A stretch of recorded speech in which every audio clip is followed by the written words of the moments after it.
Kaunist keskhommikut, head raadiokuulajad ja head vaatajad YouTube'is. Täna on stuudios Keskerakonna esimees Mihhail Kõlvart ja Riigikogu liige, Keskerakonna liige Peeter Ernits. Mina saatejuhina Janek Mägi. Ja millest me ikka alustame? Loomulikult me täna ei räägi sellest, et Tallinna teed on juba lumest puhastatud, vaid laupäeval algas jälle üks uus sõda. Ma arvan, et meie kuulajad ja vaatajad kõik olete päris väsinud sellest, mis riikide vahel ja ka riikide sees viimastel aastatel on toimunud. Mehed, mis esimesed emotsioonid selle rünnakuga USA ja Iisraeli poolt Iraanile teis on tekkinud? Mihhail? Seda muutub normaalsuseks. Ma arvan, et see on esimene järeldus, mida saab teha. Ja sellest on saanud igapäevane poliitiline instrument. Ja täna keegi ei räägi sellest, et sõda tähendab eelkõige seda, et tapetakse inimesi. Täna räägitakse sellest, et kuidas saab lahendada poliitilisi ja ärivajadusi ühe või teise riigi puhul. Ja ma arvan, et inimesed on sellega juba harjunud. Nüüd täna räägitakse väga palju sellest, aga mis on selle sõja eesmärk ja kas see oli kaua planeeritud või see on järjekordne emotsionaalne samm suurriigi presidendi poolt. Tegelikult tänaseks see juba ei oma tähtsust, sest sõda eskaleerub ja tagajärjed tulevad igal juhul. Küsimus on nagu selles, kui kaugele on Ameerika valmis minema. See, et ainult õhurünnakutega on võimalik Iraanis korraldada režiimi vahetust, seda ma arvan täna juba keegi ei usu. Et see pidi juhtuma 3-4 päeva jooksul. Täna see olukord veel ei ole kriitiline Iraani jaoks sellisel viisil, et režiim nagu laguneks. Ja kui see sõda kestab kauem ja Ameerika on valmis kahju sisse võtma, mida see kahju tähendab? Et esiteks iga sõjapäev on kulukas mõlemale poolele. See ei ole ainult Iraani jaoks kulukas sõda. Teiseks on näha, et kannatada saavad Ameerika liitlased regioonis ja loomulikult nende poolt hakkavad tulema vastavad signaalid. Ja kolmas majandusefekt, nafta hind kasvab ja kasvab veelgi, et kui Iraani režiim otsustab, et ei ole midagi kaotada, siis nendel on võimalus korraldada blokaadi ja see hind kasvab veelgi, mis mõjutab maailma majandust.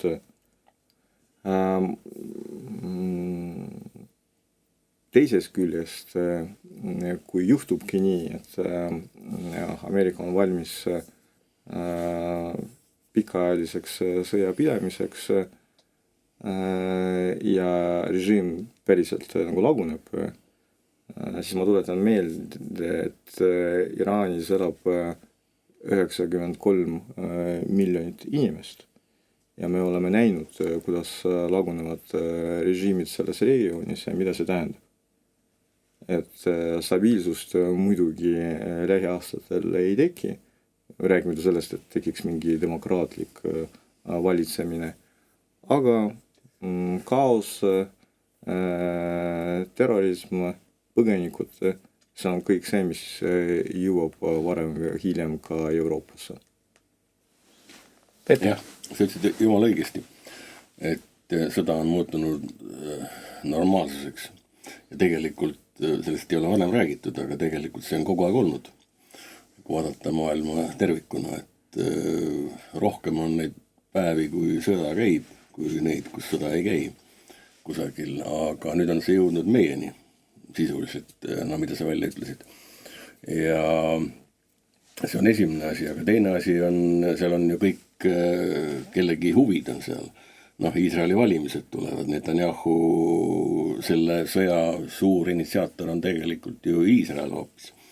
Kui näiteks selline, mida palju räägitakse, tütarlaste kooli pommitamine, see on Dubaist mitte kaugel, Lõuna-Iraanis, väike linnakene, kus esialgsetel on meil mingi 68 väikest piigat sai surma, tegelikult on see arv palju suurem, aga selle kohta, kui Ameerika välisministrilt Rubiolt küsiti, et kuidas tema Ameerika Ühendriigis suhtuvad sellesse, et tütarlapsi tapeti koolimajas, siis ta ütles, et jah, me tegeleme sellega, aga see ei puuduta Ameerika Ühendriiki. Aga viisakalt öeldes, et see oli Iisraeli rakett. Nii et Iisraeli huvi on siin palju suurem, sest Iraan on neile kogu aeg pinnuks ilmas.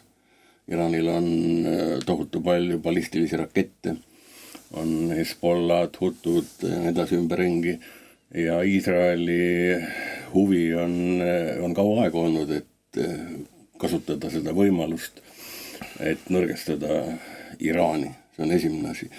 Teine asi on muidugi Saudi Araabia, mis vaatab samamoodi, on sama pikalt vaadanud selle peale, aga seal tuleb juba kahe islami sellise voolu, šiitide ja sunniitide vaheline. Saudi Araabia sunnid, aga Iraan šiidid. Ja seal käib selline nagin juba kaua aega niimoodi, mis on õige usk, islami usk.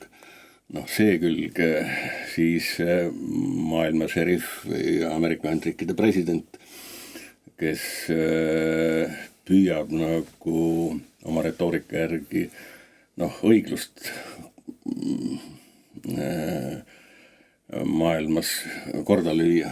Maduro, selline diktaator seal Venezuelas, nüüd järgmine selline ligi 40 aastat Iraani valitsenud mees, et kukutame need pahad ära ja nüüd tulge tänavatele ja võtke võim üle, nagu ta on palju öelnud iraanlastele. Aga need on ainult paar sellist momenti, aga samas sa nagu ütlesid ka, et nafta näiteks, Hormuzi väinast läheb kuni 1/3 maailma naftat.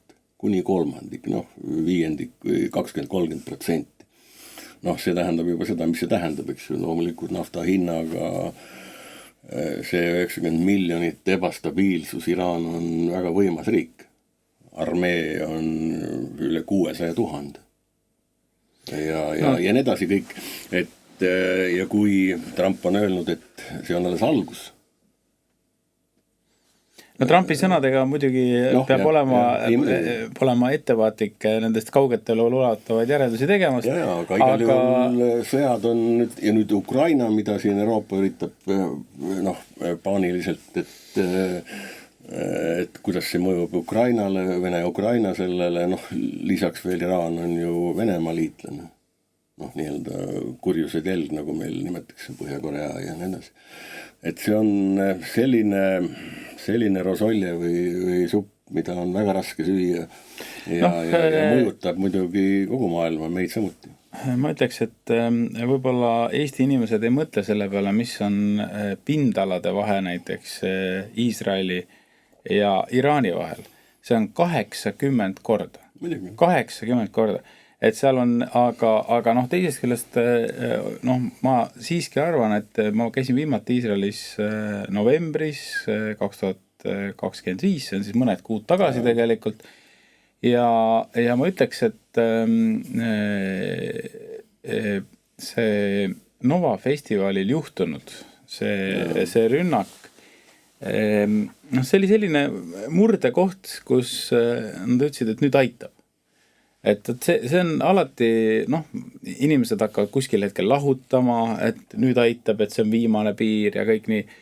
Ja noh, mina käsitlen Iisraeli ikka Ameerika Ühendriikide ühe osariigina ja seda nad käsitlevad ka koha peal, et neil on kahju, et see nii on, aga tegelikult Iisraeli ja USA vahel täna võib tõmmata ideoloogilise võrdusmärgi ja selle peamine põhjus võib-olla jälle teatakse või mitte, aga pikki aega elas Ameerika Ühendriikides rohkem juute kui Iisraelis, täna on vist natukene nagu vastupidi, aga nende mõju Ameerika Ühendriikide poliitikale on väga-väga suur ja selle konkreetse rünnaku puhul ma arvan, et maailmakord muutus sellega veel. Ja mis juhtus, oli selline asi, et kui mulle ikkagi keegi ei meeldi, tema seisukohad, ma ei suuda teda panna tegema seda, mida mina tahan, et ta teeks, siis ma lihtsalt koristan ta ära, et saadan mehed peale, viin vanglasse või siis lihtsalt lasen õhku ja nüüd küsimus, et mis signaal on see Venemaale? Aga miks tema selliseid asju ei või teha? Iisraelis on venelasi ka palju. Väga palju ja see on tõsi, et vene juute, ütleme, et vene juute, et selles mõttes, et see on täpsem. Aga et miks ma ei või teha? Et see küsimus tegelikult ei ole üldse mitte õigustatud. Et, ja selles kontekstis, kus öeldakse, et Ukraina sõda ei ole USA presidendi jaoks enam oluline, et las nad madistavad seal. See oli siin uudistes käis läbi selline mõttelõng, siis tegelikult seda võib isegi mõista. Alustame sellest, et suurriigid alati käitusid samal viisil. Et sõda oli alati instrumendiks, aga varem see ei olnud nii küüniline. Et võib-olla rohkem tegeleti ka sellega, et leida põhjusi ja rääkida sellest vähemalt rahvusvahelisel areenil, miks see vajalik oli. Täna see ei ole enam vajalik. Kui sa tunned, et jõud on olemas, siis sa teed ära. Ja miks täna üks riik tunneb, et see jõud ja võimalus on olemas, sest puudub nagu tasakaal. Et see aeg, kui käis külm sõda, ei olnud muidugi rahuaeg, aga samas oli mingi tasakaal. Kaks plokki, mõlemad plokid tegelesid sellega, et suureks sõjaks valmistuda, aga samas keegi seda eriti ei soovinud. Ja jällegi ma ei saa öelda, et see oli ideaalne valem, et hoida stabiilsust, aga mingit teist valemit ei olnud ja ei ole ka praegu ja me näeme, et täna see tekitab korralikku ebastabiilsust. Ja võib-olla veel üks järeldus, mida on mõned riigid tänaseks teinud, mida tegi omal ajal Iraan ja ka täna sellest räägivad ka Euroopa riigid, näiteks Prantsusmaa, et kuna reegleid ei ole ja vabadus on võimalik ainult siis, kui sind kardetakse ja see on juba Prantsusmaa presidendi tsitaat, siis ainuke instrument, mis võib tagada stabiilsust, see on tuumarelv. et see on see loogika, mis oli Iraanil ja nüüd see loogika kuulub ühe Euroopa riigi juhile. Et me jõudsime nii kaugele maailmas, et nüüd väga paljud riigid on motiveeritud omama tuumarelva, sest see on mingi garant, et puudub soov sind rünnata.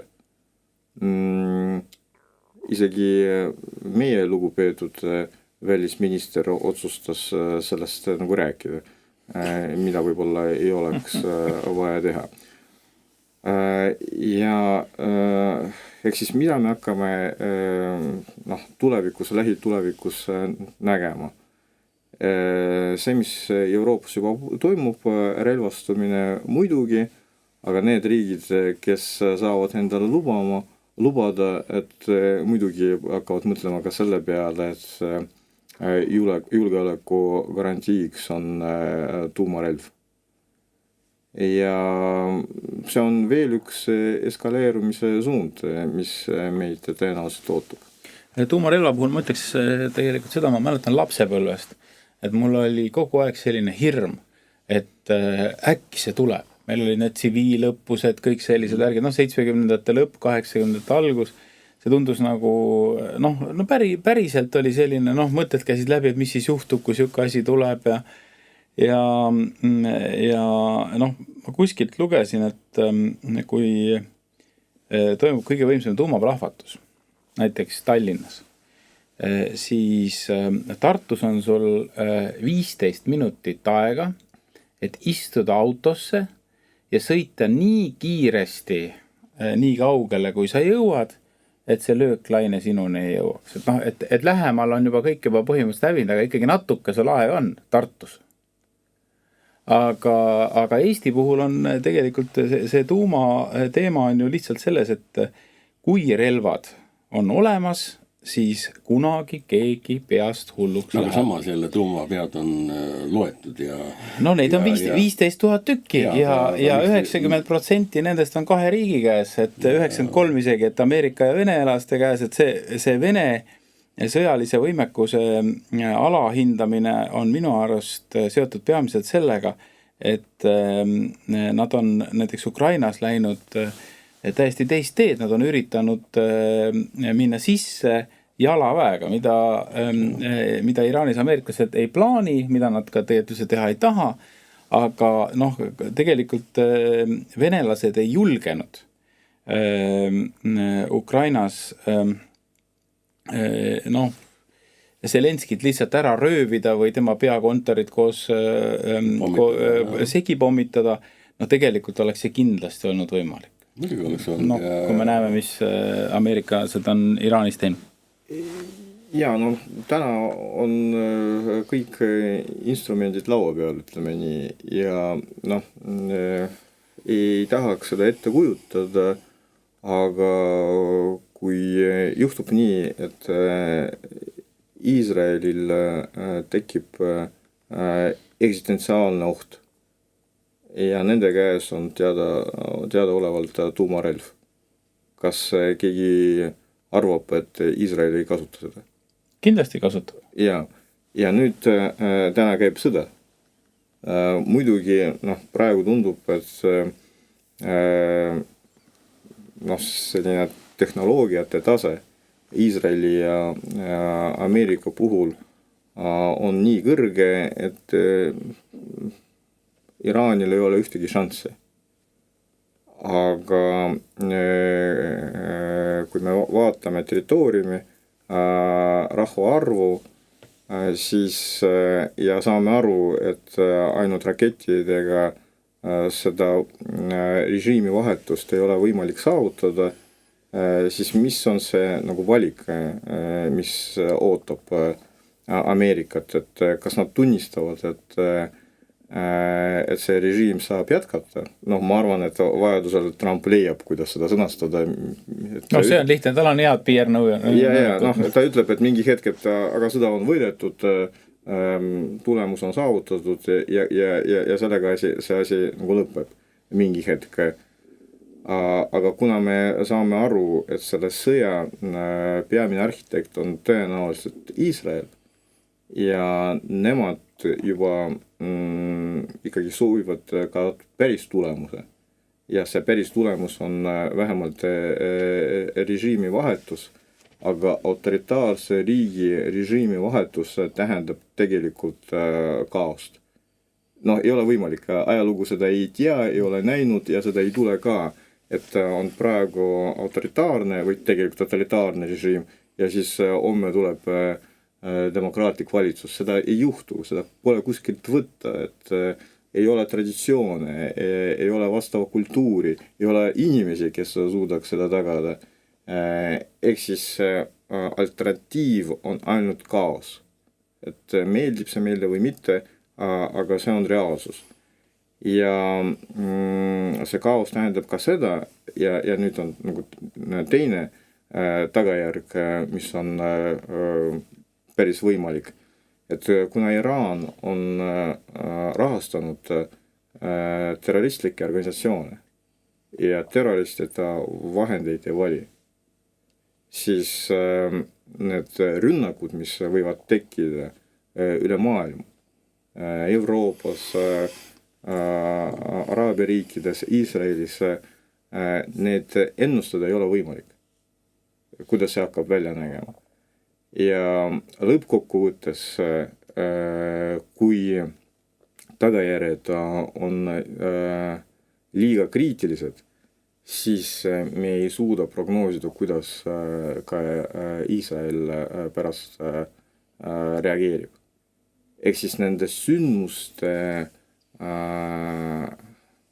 tagajärjed tänaseks ei ole ette prognoositavad, aga iga sõda võib viia liiga kaugele. See oht on olemas, aga positiivne on see, et kõik sõjad lõpevad rahuga peaaegu igal pool. Mõned sõjad kestavad 100 aastat, me teame ajaloost, aga ühel hetkel ikkagi suudetakse kokku leppida. Aga läheme siit kaugest Iraanist või täpsemalt tuleme tagasi Eestisse. Ja Peeter, kas sul on oma lemmikkandidaat Eesti Vabariigi presidendi kohale juba välja valitud, keda sa toetad? Praegune president on kenasti hakkama saanud ja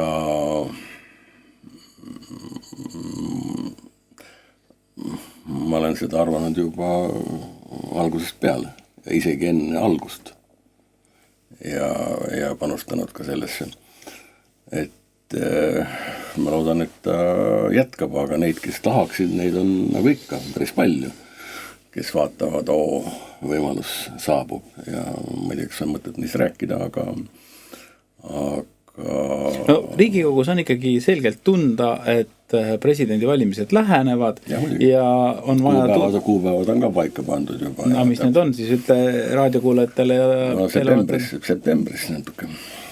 Natukene aega, aga kuna see on esimene voor on Riigikogus, siis tuleb see 68 häält kokku saada kusagilt ja kui saa, siis tuleb minna põllu peale, nagu öeldakse. Meie ja ka Isamaa on tulnud parandusettepanekuna, see mingi kosmeetiline seadus oli siin, et natukene varem teatada ja on võimalik kõnesid pidada kandidaatidel. Et võiks valimiskogu suurem olla, aga sellele tõmmati vesi peale.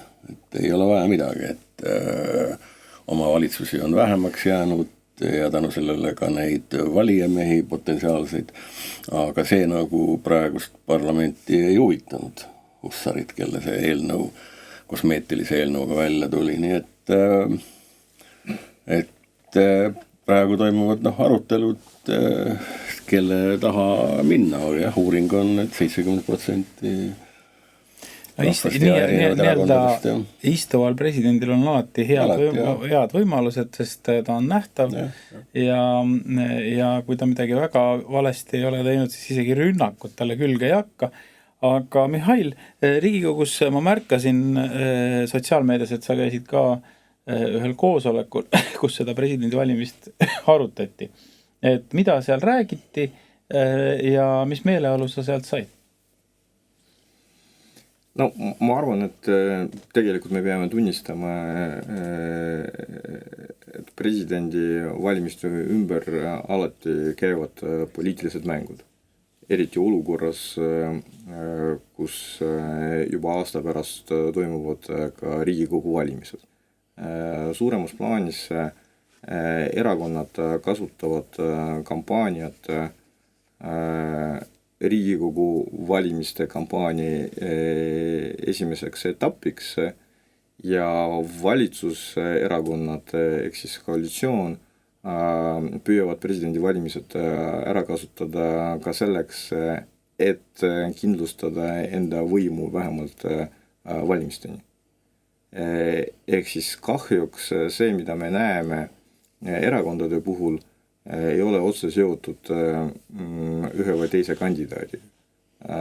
See pigem on võimalus tegeleda laiema kampaaniaga. Kahjuks sellepärast, et vaatamata sellele, et presidendi institutsionaalne roll võib-olla ei ole väga suur, aga president on jätkuvalt rahva esindaja.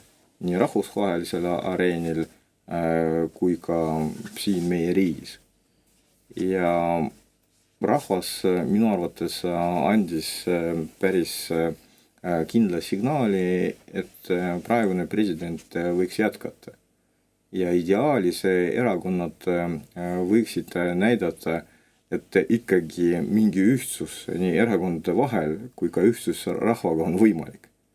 Et kui presidendil on suur toetus, ta on juba ennast näidanud, siis milleks teda välja vahetada? See oleks kindlasti järjekordne signaal inimestele, et teie arvamus ei loe, mida inimesed saavad suht regulaarselt. Ja teiseks, see võib-olla tundub olema selline natuke liiga matemaatiline lähenemine või liiga pragmaatiline lähenemine, aga mitu presidenti ühes väikses riigis võiks olla nagu korraga. Ma tuletan meelde, et isegi siis, kui volitused lõpevad, tegemist on jätkuvalt presidendiga.